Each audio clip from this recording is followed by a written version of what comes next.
We have all the technologies we need right now to heal the earth. We had them 2,000, 4,000 years ago. We don't need new technologies. What we're missing is will. And so, what this work more than anything is about building will in more and more people to actually make the quantum shift that's necessary. Without it, I don't think we're gonna do very well.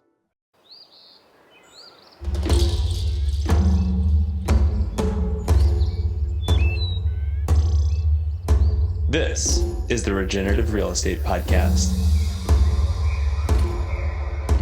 Revitalizing the world together.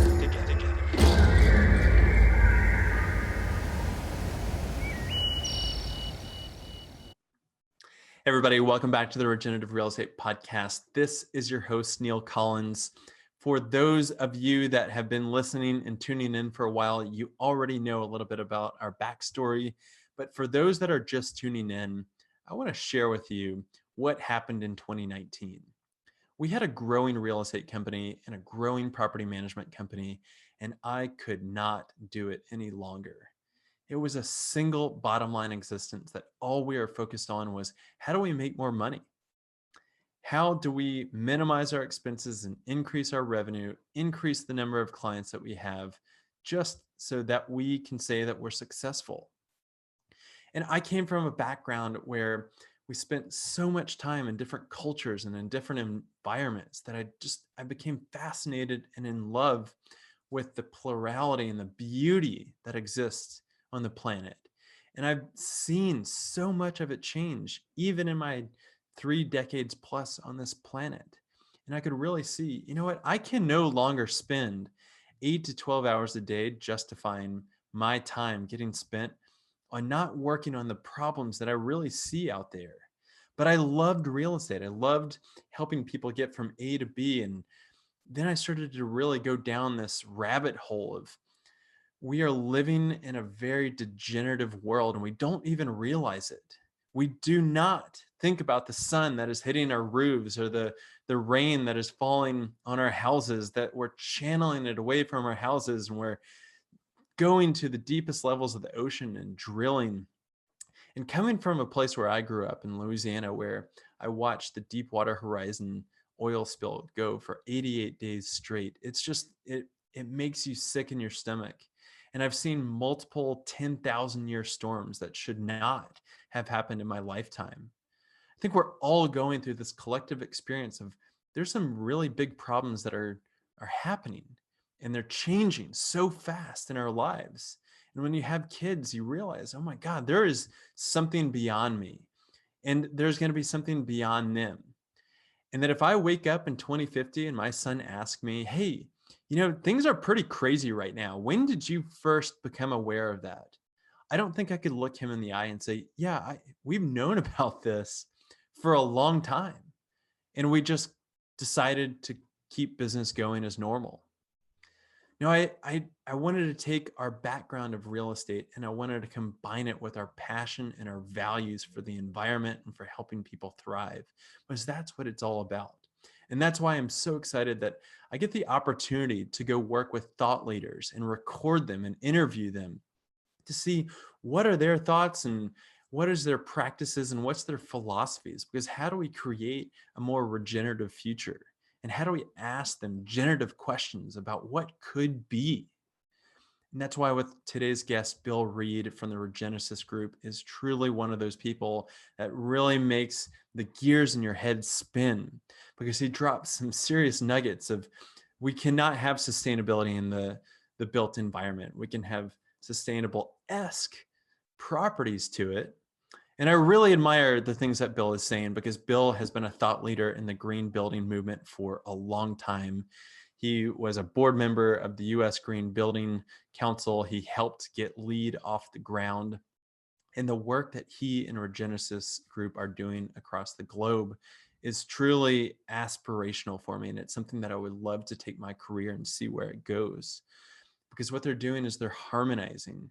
And Bill said something in this podcast that I'll never forget, that he said that a regenerative development is helping to enable things, us humans and all species, to give us the ability and the right to evolve. God, that really stuck with me. So without further ado, I would love for you to listen to Bill Reed. What an incredible human being. He's a lecturer. He is an architect, a planner, a thought leader, a philosopher, just an all-around fascinating human being that I'm so honored that we get the ability to tune in and to hear his story. So let's jump into it. Bill, thank you so much for taking time to come on the podcast. Great to be here. Thanks, Neil. Bill, we were just talking offline, but this is a great opportunity. Where about in the world and the country are you right now? I'm in Boston, or actually Arlington, right outside of Boston. Nice. Well, Bill, you're somebody that it's hard for me to even prepare for an interview of this kind, because we could go in about a million different directions. And the more I research and the more I read your articles and the more I watch the videos of lectures you've done and things like that, I'm like, we've got to have Bill Reed on the show. This is one of those people, and you come highly recommended from people like Carol Sanford, who has been on our podcast. But I'd love to start off with just, where did you grow up and what was life like as a youngster? Wow. Well, I grew up in the Northeast. I'm born in Pittsburgh, which I'm very proud of. I love that city, but I spent most of my life in upstate New York or just outside of New York City, and New England as well, Vermont. And so I'm a Northeast boy. I think it's the safest to say. And I think growing up around New York City really attuned me to cities. And so I'm still kind of amazed that this was allowed to happen, for one thing, and that I was a geek enough to do it. But when I was in 8th grade, I was turned on to Louis Mumford, who's a very famous historian and architectural and planning historian. And when I was a junior in high school, I was given independent study for half a year to do a thesis on and my subject was the sociological implications of urban and regional planning. So why? I don't know. But I went to architecture school and then planning school. And then for me, the planning world made no sense. There was nothing, it served no purpose. Make cars go faster, solve economic opportunities, political zoning issues. It seemed all in the service of business and I wasn't smart enough to know what I was missing. But it wasn't until the sustainability movement came along in the late 80s that I said, now I know. And so that pretty much flipped me. Although I've been interested in energy efficiency, I was doing early passive solar architecture in Vermont. And then Ronald Reagan came along and ripped the solar panels off the White House, and that got rid of all the subsidies. So it destabilized the business for a while. So I had a regular architecture firm. This may be more information than you want, but I then realized I did not want to do that. I had to have a deeper purpose. So I sold my firm. And as I was developing, I was one of the founders of the LEAD program, as well as then integrative systems thinking. And then moving on to regeneration, I was always exploring what do we really need for quality of life. So I've been a consultant since the mid-90s in the green space, call it that. You glossed over some of the juiciest information I think anybody could get out of this. You were in it sounded like a conventional architecture practice, but you needed more out of it. What does that mean? What did it look like? Well, if I had to do an elevator lobby detail one more time, I think I would shoot myself. It became repetitive. It was a service-oriented business. It was not a leadership-oriented business. I had to keep the staff alive.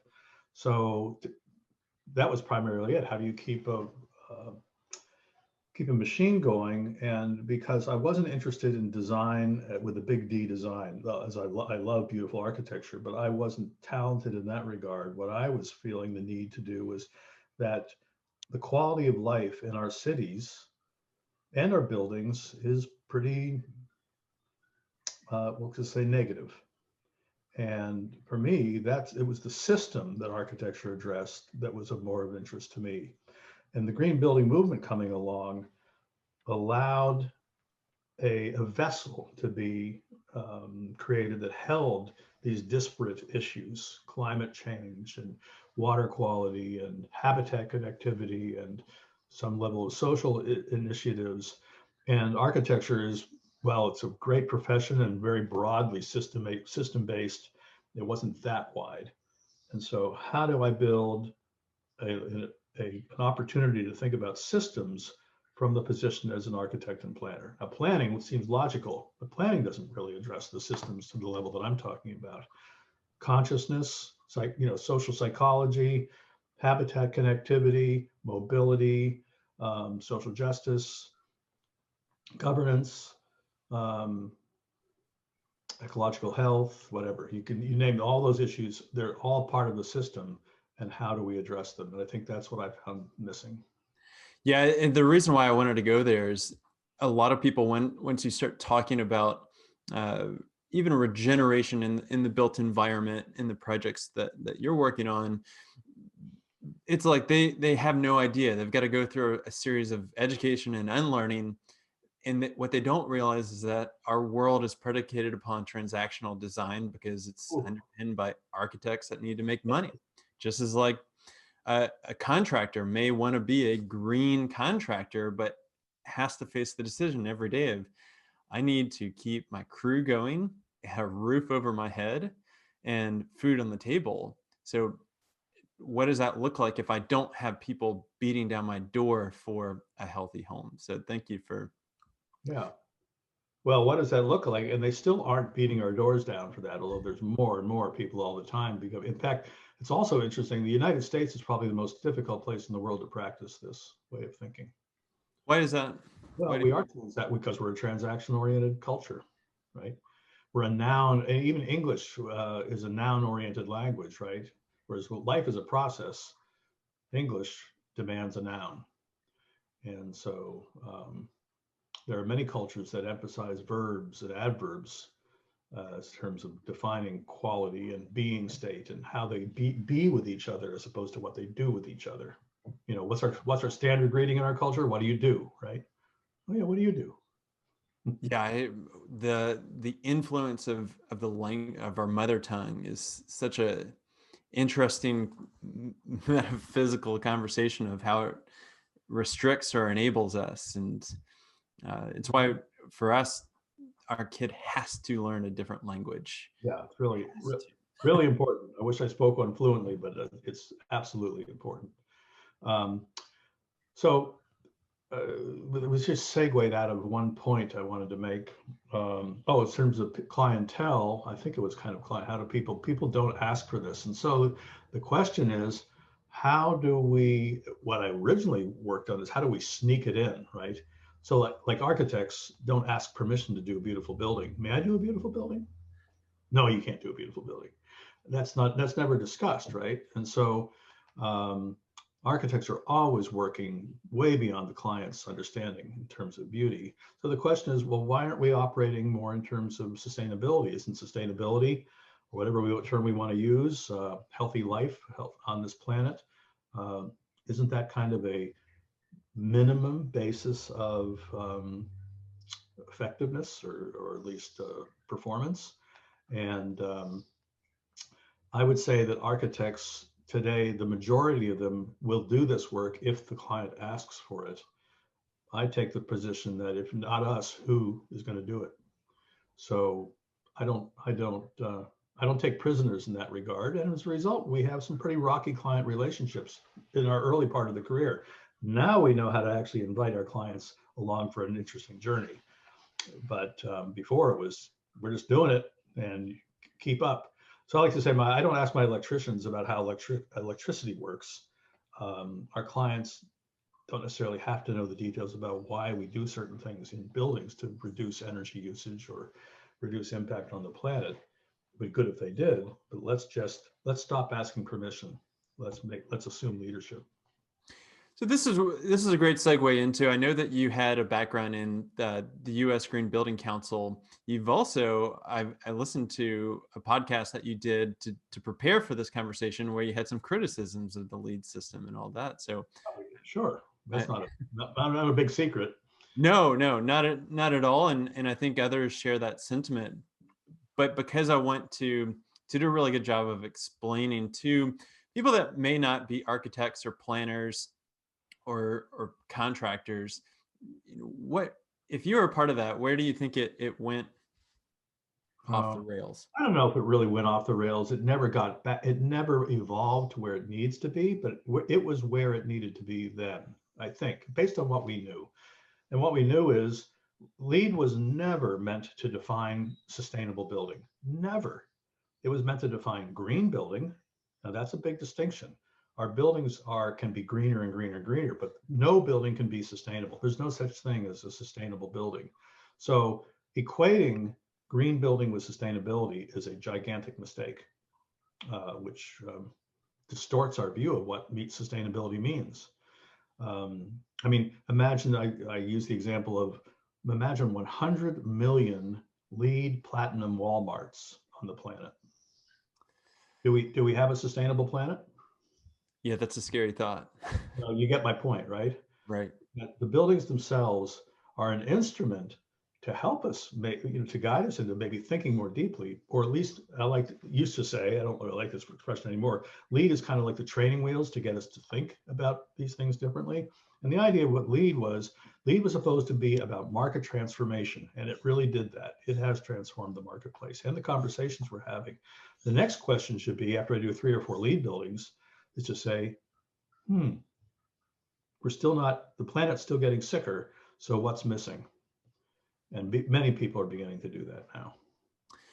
Yeah, I think we're seeing that permutation of, okay, the living building challenge got rise with Jason McLennan and others and all that. And now where the conversation is really going, that amongst a very fringe group is, is that really a sustainable building as well? Is that really good? And especially some of the work that's coming out of people like Julia Watson of the book Low Tech. I'm not sure if you saw that of just how do we, is this big 3,000 square foot house that's capturing all the sun's energy and the water, and it's got the wetlands that's doing gray water and black water, but it's still a Western conceived habitat that.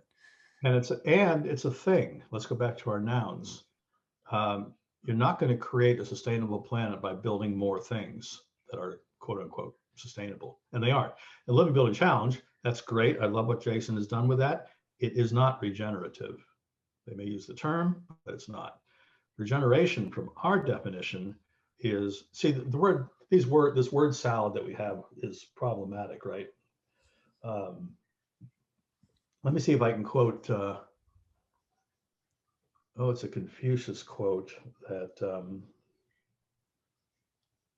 I forget the author's name, sorry. But the corruption of society begins with a failure to call things by their proper names. And its renovation begins with a reattachment of precise meaning to real concepts, real words. So that word sustainability, how many of us are doing sustainable buildings? And we all raise our hands in the architectural world if we're doing LEED and Living Building Challenge, but we can't. That's wrong. We are not doing sustainable buildings. We're buildings that have a tendency towards sustainability. Regeneration is another really important term. May I kind of geek out with you here about this? Look, this is the spot to do it. Okay, so regeneration is often used as a synonym for restoration. And you may have, if you listen to some of my talks, you probably heard me talk about this, but restoration, and people use I'm going to regenerate this forest. Yeah, forest will do that on its own if you go away, pretty much. And even better if you can actually participate with it on its own terms, because humans are actually a resource for health in the healthiest systems on the planet, with indigenous peoples who know how that system works, where they're actually part of it. But that's where we're going with this. So we restore something like a wetland or a forest or a beach system, beach dune system, or a riparian corridor. What we're really saying is we're not bringing it back to its original condition, because we can't do that because evolution's happening. So there's no original condition. What we're restoring is its ability to self-organize and evolve into the future, because the system has to be evolutionary. and you make it, and you have a big enough system that it actually perpetuates its own evolutionary dynamics.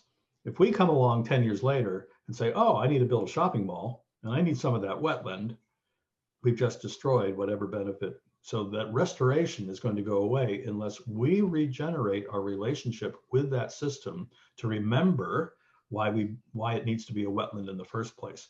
So regeneration is about rebirthing. What we are doing with Living Building Challenge is we're doing a generative building, a building that generates new thinking, new relationships, healthier water treatment, healthier habitat. It's generating that. The regeneration comes in what happens next year or the year after or the year after. What we're building is, what regeneration is about, is rebirthing relationship and rebirthing a culture to co-evolve. Does that make sense? It does. And the question that it brings up is, can we even have regeneration without restoration? Because we are so far degraded. Oh, no, so that's really important. You have to have all those things beneath it. You have to have LEAD. You have to have Living Building Challenge. You have to have restoration design and science. And then we have to regenerate, the ability to even improve that. Like birth, life, death, rebirth. Oh, we didn't do quite such a good job there. Death, rebirth. What do we do now? Death, rebirth. What do we do? So that's life, a continual dying and rebirth. And our inability to participate with that. We have in our culture thinks life should be the same forever, right? We build for stability. That's why we pour things in concrete, right? We want it to stay there. Nature doesn't want it to stay there, right? And it will move anything we build. So the best policy is to be an Aikido master and to work with the energies of nature and to continually respond and regenerate our relationships as nature offers us new perturbations of the system. The methodology to do that is one that I would love to get into, because that is not, let me just go to an architect, find a builder, and let's go. Right. So buildings are an acupuncture point to engage this way. We want beautiful buildings. We want architects who do beautiful buildings. We want buildings who function like a living building, like Living Building Challenge does. We need that. You know that diagram, the degenerating to regenerating? I do.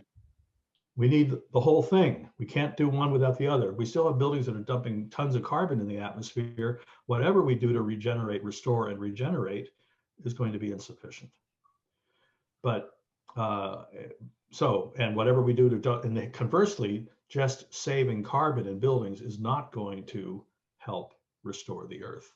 And by the way, while I'm on that subject, and bring me back in a minute, but we typically get hired because of something called the law of three.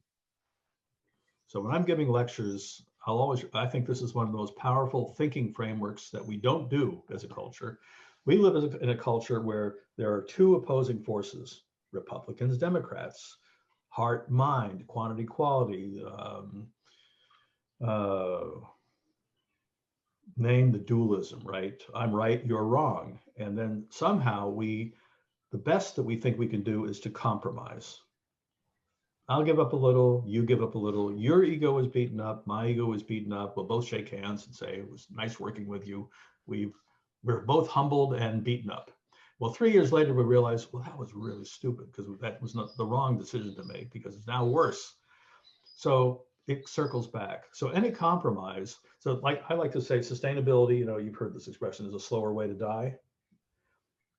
So compromise is another slower way to die. We compromise here, we compromise here, we compromise here, and we drive ourselves into the ground.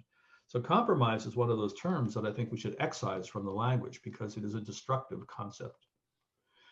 Now, yes, compromise is necessary when absolutely necessary, but nature generally does not compromise. It harmonizes, it reconciles around potential. So what happens is there's a third force, and that third force is potential. Now, I know this may sound a little inscrutable, and you can circle around on this, but nature, let's say a hurricane comes through and destroys an ecosystem. Nature doesn't say, oh, this is the third time that's happened in a row, I'm just going to give up. Nature is, or for the willow tree, you know, I don't like the way you behaved. I'm going to take nutrients from you. No, the whole system collaborates and works its way up the sandbank and succession species, and then mid-succession species and climax succession species. And it's always, if you could anthropomorphize it, it's always looking forward. What we do is we try to look, we look in the past. We drive a car by looking in the rear view mirror. Well, what focus group says this? What do they think about that? What has it been done before? How much is it going to cost me? And as a result, we were frozen by compromise around all those issues. Multiple problems that cannot be solved as isolated problems. Am I making sense? You are, yeah. My ecological nerd is freaking out right now. In a bad way or a good way? In a great way, and I'll tie it in once we get further into this. Okay, so when I give that point to a bunch of developers, and I speak to a lot of developers and architects, they say, you can harmonize complexity? You're worth 15 years worth of lawyers if you can. So that's our entry point. Or you can integrate a design team of 130 people and not have disagreement or work through that disagreement. Yeah, we can do that. Then we need you.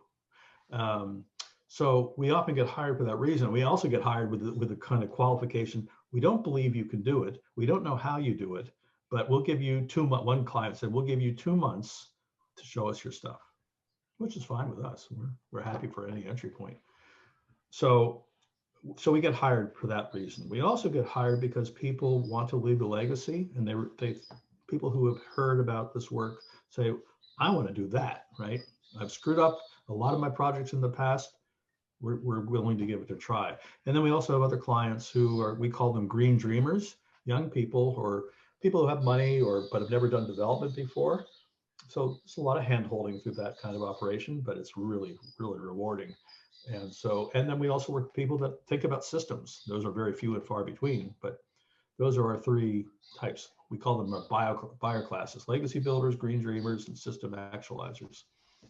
How do you avoid the conflict? How do you bring an integrative team or process together to that magnitude?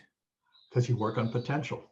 It's such a simple concept, but the minute you can get people aligned around potential out there, this may not be the right forum for it. Is it possible to share a screen? Yeah, it is not, but you don't want to make it difficult for you. I don't want to make it too difficult. Yeah, we can share a screen if you want to. Well, I was going to bring up a couple of images, but let me try to paint a word picture then. So when a developer works here, they're working on their project. It's all about the project. And so you mentioned the word transactional before. The typical relationship with the community or any stakeholder, whether it's nature or social systems, is transactional. I won't damage you as much if you let me build so many square feet. I'll give you a community center if you let me build here. I'll give you a school. We'll contribute to, the Rotary Club or whatever if you let us build here. So it's quid pro quo, right? And that's not the way nature works. There's no negotiation. It's just that everybody assumes a gift economy, if you will. Everybody, the willow tree and the oak tree, are continually in reciprocal support of one another because they know they're dependent on each other. Is that fair? Yeah, that is fair. Okay. So are communities, if we actually understand that. And so what we do with the developer and the community is say, and the community, by the way, knows that we're working for the developer, and they're saying to us, we don't trust the developer, why should we trust you? And we say, well, you don't have to. We understand that. But why we are hired is because we believe that all these issues can be harmonized. And then with that wakens some curiosity. And what we're harmonizing around is, and I'll reflect on one project we had recently, your city is dying. Would you agree? Oh yeah, it's terrible. All these developers, that's why we're fighting the developer. I said, good. So if you beat this developer up, which frankly, we would find that maybe a little upsetting since they're our client, but we would understand that is that going to help the quality of life in your city? Well, no, but it's a start. Well, tell me what the end game looks like. And of course they can't, because we're focused on one issue. So I said, why don't we actually look at the health of this whole city and its supporting ecosystem? What would that look like if we could actually achieve the potential that it's built into its DNA? The habitat connectivity, the health of people on the beach, the mobility, social justice. What would all that look like? Oh, it'd be wonderful. Why don't we all work towards that? Well, how are we going to do that? Well, we're not going to do it if we keep arguing about it in silos. You know, you're interested in mobility, you're interested in gender equity, you're interested in climate change. Why don't we actually get together, integrate ourselves in service of that, and then we can actually mutually support one another? Oh, that sounds kind of interesting. They don't believe it's possible. They don't even understand what it means. But it's a different kind of argument, right? I'm not trying to beat them up or produce a victory with some logic. I'm just saying, let's get together and figure this out, because we can actually, here's the potential for health in this place. And we can show you how it's going to work, because we actually have done the research. So we bring them together once every 6 weeks. That's the normal pattern, in a series of workshops where we're actually working on that potential, and people are contributing their particular knowledge. And people are saying, I didn't know you were working on that. We're kind of working on that from a different direction. Maybe we should talk with one another. Maybe we should stop fighting each other for the same pot of money that the NGOs are fighting for. Oh yeah, maybe we could combine that. Oh, that's kind of a good idea. Well, it takes about 10 months to a year in our experience before people start saying, hey, this is pretty cool. And so the reason I'm sharing, and it takes about 3 years for people to say, let's keep going. This work is not episodic, Neil, it's a practice. Just like anything is a practice, whether it's learning a language or an instrument or dieting or physical fitness, right? You just don't do it. You don't have a change management weekend. You don't have a language learning weekend, nor do you have a sustainability weekend. You're actually practicing with the community for a larger purpose. And that's there. That's the secret sauce. It's not very hard. Hey everybody, this is Neil. We are going to get back to this great conversation in just 1 second. But I think it's fair to say that right now we are facing some pretty unprecedented challenges in the 21st century. I mean, you name it, environmentally, socially, economically, we've got some big problems that we need to overcome.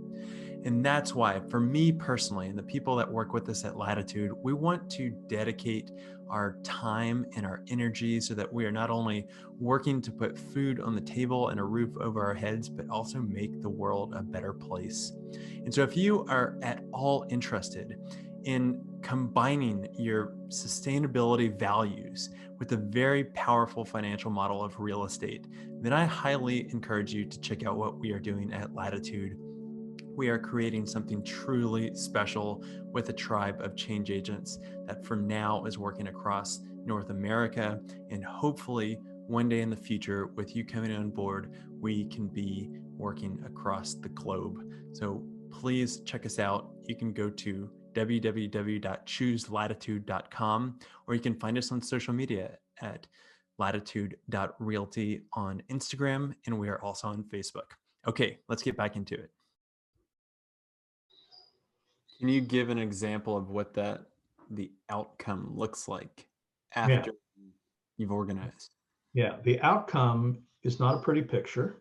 The meaning is you can't just put up a picture. The outcome is that that there's a core group in the community with outlying interests, because not everybody has the time to dedicate to this, but core group in the community, and sometimes it's a government, sometimes it's not, it doesn't matter, that are interested in evolving their relationship to serve the health of that larger system.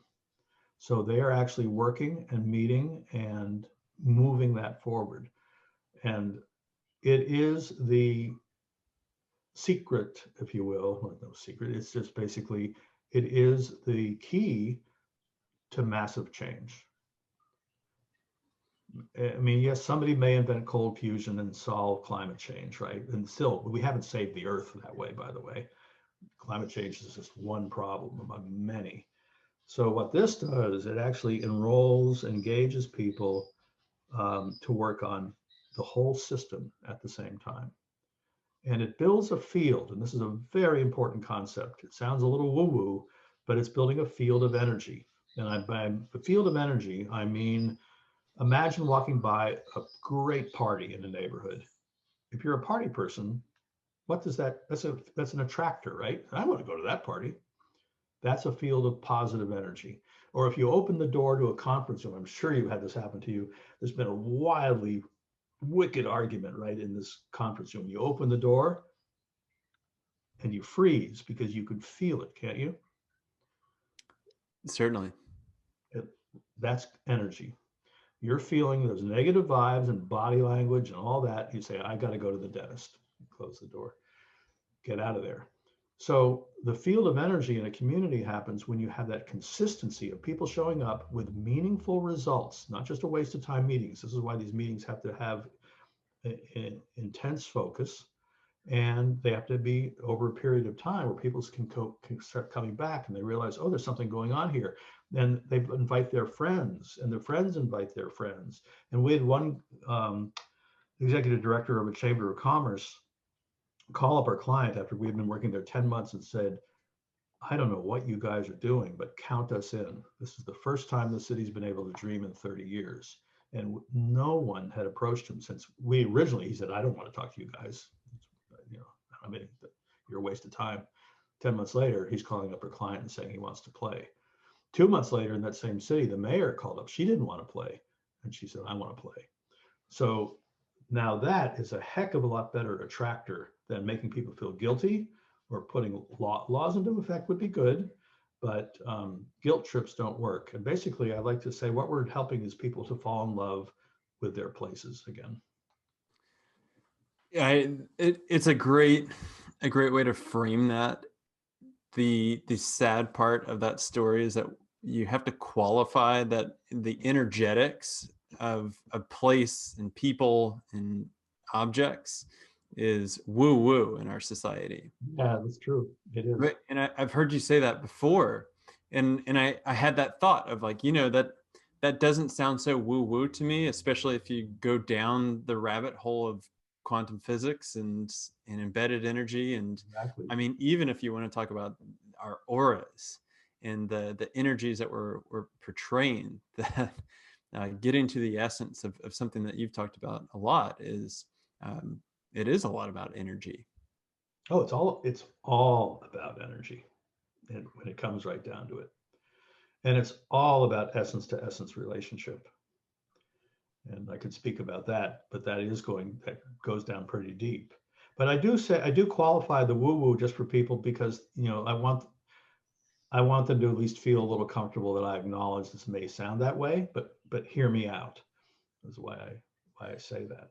I'm going to make a big leap here. I'm going to try to tie in something, and I want to get your perspective on it. But it seems like we are making statements like, hey, this may sound a little woo-woo. And we go into that conversation. At the same time, this is where it might be a bit of a stretch. Whenever you are talking with regenerative mindset people, they get that hair on the back of their neck raises. They're like, I don't want you to use that term. And they're still pissed about green got overplayed, and they're pissed that sustainability is not what, or that got overplayed. But what I'm seeing on a daily basis is that there is a rising level of consciousness that we have evolved. And it seems like, from my perspective, we needed to go through the overplayment of green and sustainability to get to regeneration, while also realizing that may not, like, there's going to be a history beyond the consciousness of that. What do you say to that? Let's say you're right. Okay, show's over. Thanks, Bill. I don't have anything to push against. I think more and more people are being receptive to this.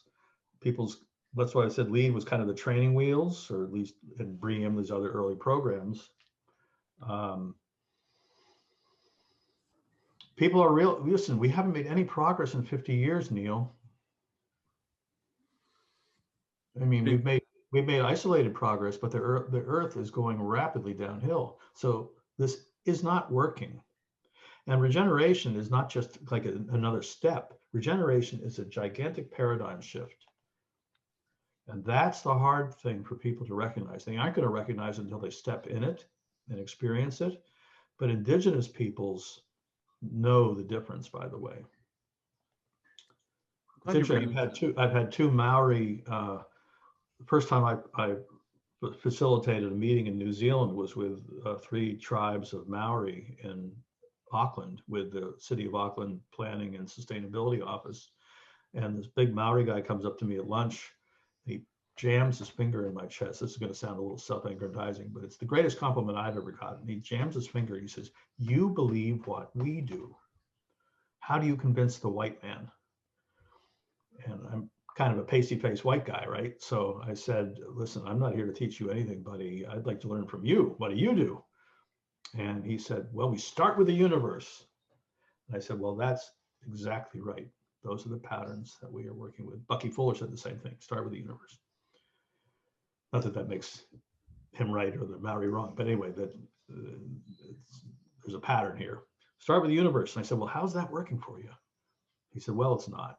I said, "Well, maybe we do have something to share, because our work is about helping make this transition, this paradigm shift from into the quantum world, if you will, from the Neoplatonic cause and effect world, the Newtonian physics world. And we need some bridges built. So whether it's woo-woo or what, it's different. And we want somehow, it's very tough. You can't convey it. It has to be experienced, but words allow an entry point. Some level of words allow an entry point. And then it's a matter of practicing. So when we're with our clients, it's a, what's the right word? I don't know.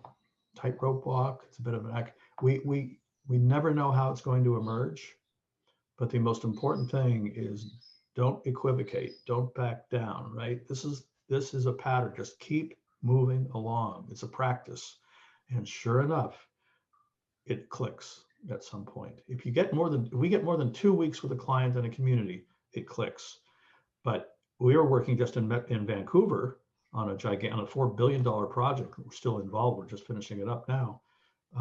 It took 18 months for the click to happen. And why so long? 135 person design team and community and First Nations people and old patterns of working. But we started out with potential from the very beginning, and that potential hung in there, that purpose, overarching purpose. And by the way, the aim for this plant, the original plant, we did 2 plants in Vancouver. The first one, the aim was save the taxpayer money, very functional, what you'd expect. And it was transformative. Many, in fact, every consultant said it was the greatest project they ever worked on. And not because the project was so beautiful, it was, but it wasn't that beautiful. It was because they were in new relationship for new reasons. And 9 new wastewater technologies came out of it. We saved 98% of the change orders in the process. It was 18 months faster approval, first unanimous vote in British Columbia history, but yada, yada. Anyway, lots of benefits. So we were hired to do the next one, really big one. And so we started out with, the same director that was on the original plant was on this plant. And this director said, the aim now is to save the orca whales. Now, this is a wastewater treatment plant. But the aim was out here because of the work that we had done previously. He realized that we could actually accomplish that. So that is the kind of aim you can begin to work with.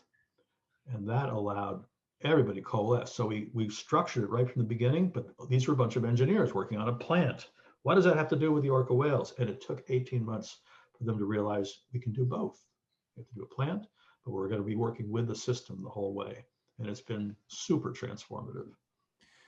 God, there's just so much there that I would love to dive into. It's hard to even wrap my head around, or even the wholeness and the interconnection, because it seems like we silo ourselves down into. I'm a sanitation engineer and I work on sanitation issues, and we got to build this plant. And now they aren't. The sanitation engineers are working to save the orca whale, and they're doing sanitation engineering, as it should be, right? It's not an either or, it's a both and. And that's the transition that people have to make. And it's a hard one, but that's one of the really like great examples out there, and because we're talking about sanitation, is there's an example of the East Calcutta wetlands. Calcutta is one of the only mega cities in the world without a dedicated wastewater sanitation plant. And a guy was hired in the 70s, a guy named Ghosh, to say, hey, where's the sewage of the city going? And he's like, okay, we're going to figure this out. Where is all the waste going? And he realized it was all flowing into the wetlands. But as he started to dig deeper, he started to realize, hey, the indigenous that are here, or the marginalized communities that are here, have actually used this not as waste, we need to remove it, but hey, this is actually a benefit to us because we're going to release the sewage into these ponds, and there's going to be a proliferation of algae that feeds the fish we're putting in there, that also produces 40% of the vegetables that are sold in the city's markets and 50% of the fish that's sold in their markets. And it's an ecologically supported city that costs the city $0. That is a great story, and I did not know that. That is super cool. And that's where I think where it fits in with your message is understanding the essence of the wholeness of systems. And to realize that everything is a system embedded within a system. And you dropped a quote saying you've got to experience it. Mm-hmm. What is your recommendation for people that's not working at the level of a $4 billion project, but maybe on the community level or on the site-specific level of they're just a homeowner? Yeah. How do they experience wholeness or regeneration? So we're beginning to work with people building accessory dwelling units in San Francisco. There's a group called Build It Green that are emphasizing those as acupuncture points for building a regenerative community.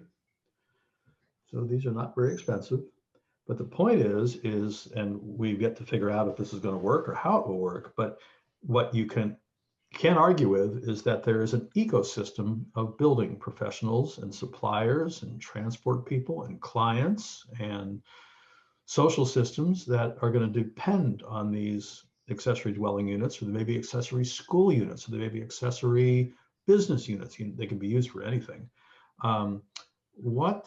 If we are serving the community, what does this accessory unit look like? And where might it best fit into this system? And how do we create a guild, an integrated guild, and I use that permaculture term, of species in the ecosystem, this building ecosystem, to actually support one another and create this web of reciprocal interconnectedness. So one of our colleagues, Brad Lancaster, did this in Tucson at this very small scale of breaking. If you've been in Tucson, when it rains, all the water rushes down the streets. The streets are the stormwater management system. Lots of water moving very fast, and it's the desert. And what Brad did was illegally break a curb to allow the water to go into the land, like the old acequias and the irrigation ducts. And the neighbors saw that. They said, well, we'd like to do that too. And so this whole neighborhood became green as a result of using this free water just by breaking a curb illegally. Well, the city got hold of that, said, that's a good idea. They didn't fine them. They said, that's really amazing. And they started supporting breaking these curbs and providing designs that allow the water to be used. So a whole movement came out of regenerating the health of the ecosystem, in addition to creating healthy community, because those neighborhoods became much tighter because they were working together. So that's an example of a regenerative process using a very small acupuncture point. Yeah, just reframing what the stormwater runoff is, and seeing that in action, I think is such a powerful thing, because it's almost like we're fighting the entire way we've built our society of the rain needs to go. The water that hits the basin of our sink needs to go off our site. The sun, that's just there. It beats on our roof. And yeah, what great ways. And I encourage the listeners, what I have found is there's no better way than to put your hands in the dirt and to realize, one, you're probably not going to be able to grow what you think that you can grow, because we need to revitalize the soil, and then you can only transcend. So yeah, that is phenomenal. Well, Bill, this is a fascinating conversation. I highly encourage people to go to your website on the Regenesis group, which I'm curious, before we even try to wrap it up, like, what was the genesis of the Regenesis group, and where do you work? Well, we work all over the world. Pre-COVID, we work all over the world. Now we're coaching people all over the world because we've taught enough people that are actually beginning to do this in other places, so that we're supporting them, which is really cool. That's what we need to spread.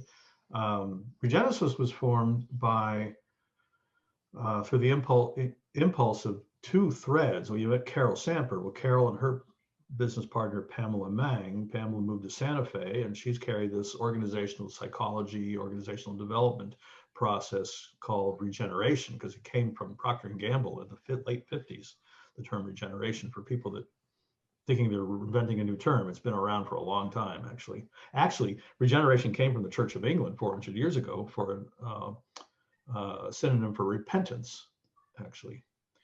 And now I'm going to spend a little moment on that. Repentance doesn't mean what you think it means, or what I've always held it to mean anyway. I'll speak for myself, which means stop sinning, right? Stop doing bad things. Repentance, in the true meaning of the word, if you look at the etymology, is repenser. To repenser is to think. So it's really to rethink. Rethink your relationship. So regeneration is about regenerating our thought processes, is at its core, is what it means. So, and when we use regenerative soil and regenerative systems, yes, they are regenerating the cells in a self-perpetuating cycle. But we as humans have to regenerate our thinking to support that. So, but Regenesis was formed by that regenerative impulse from business, along with permaculture, which was working on a regenerative process with a permanent agriculture. How do we have a permanent agriculture? Requires us to have a culture, requires us to have a culture that understands it. So permanent agriculture and permanent culture make permaculture. And so the early founders of Regenesis, I'm not one of them, was they were brought together consulting on a house, and they said, well, this work is kind of similar, one from a natural systems perspective, natural, and the other from a human systems perspective. It's the exact same thinking. Let's combine it. And so we've been trying to figure it out, and I joined soon after. We've been trying to figure it out since then. How do we actually make this practicable? And with your emphasis on terms, you brought up permaculture. What is your take on people saying, Bill Mollison and Dave Holmgren, they didn't invent no, a regenerative agriculture system. They just coined a term to it, but it's been they codified it. They did a heck of a lot of original thinking to support it and coalesce it, if you will, into a principled system. I will give them that. I mean, I think they're both tremendous. Well, Dave Holmgren's still alive, but tremendous contributors to this work. The difficulty with permaculture is that people have seen it as a thing on a site, right? I have a permaculture farm, or my lot is permaculture. And the thing that Regenesis questioned is, all right, and Joel Glansberg, one of the founders, had this beautiful permaculture garden, a piece of, I don't know, I'm making up 3 acres, something like that, in the desert, green oasis, and nothing else. Nobody else had picked up on it. And he was thinking, well, everybody's going to pick up on this thing and spread it. No, it has to be actually conscious. And so this is the regeneration. How do we regenerate this impulse for everybody else to carry it forward and to build that will? Because it's primarily a will issue, Neil. We have all the technologies we need right now to heal the earth. We had them 2,000, 4,000 years ago. We don't need new technologies. What we're missing is will.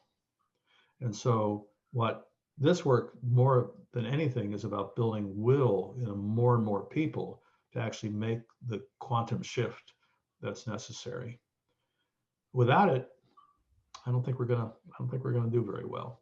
And we're not doing very well now. Let's face it. Let's just acknowledge that. We're going to go downhill very quickly. It is not going to be a pleasant ride, but somebody's going to come out the other end, and we need to actually reshape ourselves to do that, and hopefully love ourselves while we're doing it. So this is not just doing stuff out there. This requires us to do stuff in here.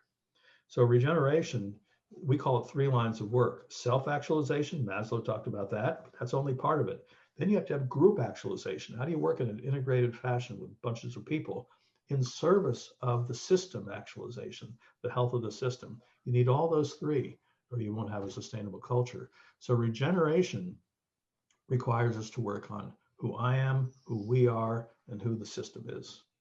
And I do want to say this, that place is the way we will save the planet. We cannot save the planet. It's too big, it's too abstract, and no one's in charge. What we can save is our places. And Elinor Ostrom, and so we'll save the planet place by place. Elinor Ostrom proved that, or she won the Nobel Prize in 2009 for this, on common pool resource, that when you work in a small enough unit, but big enough to be activated place,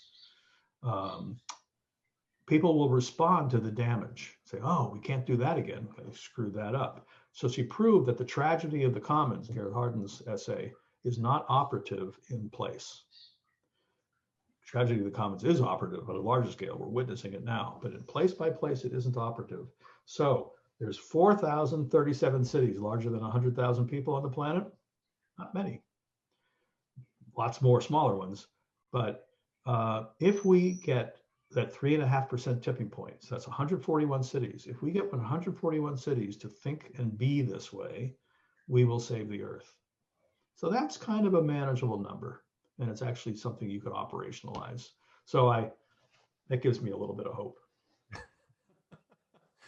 I'm gonna have to re-listen to that several different times to really embody what you're saying, because you start to realize, oh, that those are cities made up of thousands of people, made up of a lot of different interests. We just need to hire Regenesis. Well, remember, I just want to come back to that. Those interests, if the interest can be, the majority of interest can serve the greater potential of health and quality of life in that place, and it's not hard to get them to see that, then those interests coalesce and integrate around common purpose. There's just a lifetime worth of learning here, and I tend to invite guests on that boggle my brain. Like I need to go take a bit of a nap after, so I can really just let my brain first rest, and then I need to be able to soak it in. And this is exactly one of those conversations that I love. Like, it's so juicy and such mind-provoking substance that I really appreciate the work that you've been doing for a long time. And I think the world appreciates it. Well, Neil, I'm kind of sorry to hear that. I mean, this are those concepts that inscrutable? I think they are. I think that we're, not to bastardize a quote, but we're all living lives of quiet desperation. I think that society is very much like that right now we're so consumed with, my kids are at home, the school is digital, my job is on the rocks, I don't know what to do. Like, they are at just overwhelm because the systems have led to degeneration. Absolutely. But this is really important. We have lost meaning in our culture. And it's one of the reasons we live lives of quiet desperation. And who did say that? Oscar Wilde, or I think that was Thoreau. Oh, yes, it may have been. So just a couple miles from here, it's Walden Pond. The church used to provide meaning. It no longer does, in at least Western culture. And one of the things that I love about this work that frankly I consider we stumbled upon an accident. Maybe somebody had a greater understanding of this when we put it together, but I consider it an happy accident, is that the health of your place, your home, is relevant no matter who you are. It's not racial, it's not political, it's not religious, it's your home. And we can all get behind that. And if we help people understand that the quality of life, of course, people will acknowledge that kind of going downhill, that if we can actually work together for that quality of life in this place, it's an incredibly safe and inspirational source of meaning and purpose. And I think we lack that purpose now. We lack the purpose that, and this is our work at our company Latitude, is how do you connect people to that? And what we find is that people are still on the overwhelm of like, well, how much time is that going to take? How much money is that going to take? And there's this stigma of, we took out all of the grass in our yard and tried to go for an urban permaculture landscape. And we get criticisms from our neighbors over that. We get criticisms of like, why did you disconnect your downspouts? And, we're starting to move the needle on the kind of clientele that we want. I mean, first it's the folks that are like, we want to put solar panels on our roofs, but we don't have the money to do that.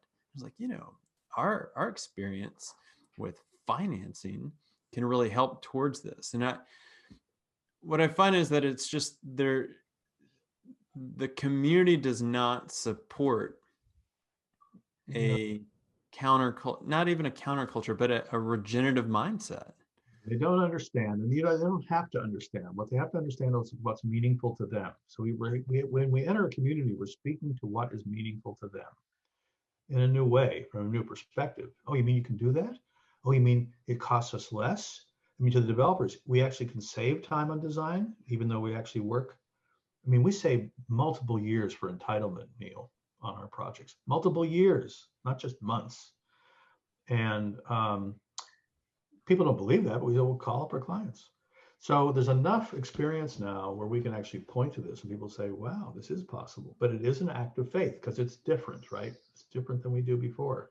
But there's enough experience now where I think we can say there's at least enough touch points where we can, I know we can say that because we get hired to do it. So what's the succession of you and of the Regenesis group? Well, we're incredibly conscious of that, which is why we focus now pretty much on, except for me, I'm an architect, so it's hard to take the projects out of me, but mostly education. And even for us, even for me doing projects, it's about education. Building capacity and capability in people to carry this work forward is the deliverable. So we trained about 500 people in the last 6 years, and we're on the road to do a lot more. That's phenomenal. Yeah, education and development. That reminds me of the conversation with Carol Sanford. Yeah, well, there you go. Same stuff. Thank you so much for your time. This has been an absolute pleasure. Yep. Delighted, Neil. Thank you. Okay, everybody, that is a wrap. This is another just great episode that I'm so glad that you're able to tune in. And thank you for being interested in regenerative real estate. What we are trying to do is help people and planet thrive together by using the built environment as a catalyst. And so I've got a couple big asks for you. Number one is, can you please go to wherever you're listening to this podcast, leave us a rating and review. Those actually go so far. And since this is such a passion project for us, we really want to be able to attract the best thought leaders from around the world. Second is that if you really like the content that we're putting out, you can find us on our own Medium publication called Regenerative Real Estate. We also have a very active community on Facebook, which is called Regenerative Real Estate and Design, which you can request to be a part of, and we would love to have you. And third, this goes to what we do every single day, helping buyers and sellers demystify sustainability by working with people that want to either buy a property and are trying to figure out the financing of how do I actually live out my values? How do I put that water catchment system on there? Or how do I go finance a solar panel PV array. Or maybe I want to live closer to nature. And what are the properties that are out there that I can do that? And so we represent buyers like that. We also happen to represent sellers that maybe they've already invested in sustainable features. Maybe they have a living building or a LEED certified project. We want to help tell that story. So much of what goes on in the real estate industry is transactional thinking at best, and it translates down into agents just really don't know anything about sustainability. And for us, we think that the value is there, and we want to help highlight really the intrinsic value of it, not just the bedrooms and the baths and the square feet of what typical marketing goes on. So if you know of anybody that wants to buy or sell these kinds of properties that we're talking about, please reach out to us at Latitude, and be sure to subscribe for another great episode coming up next week.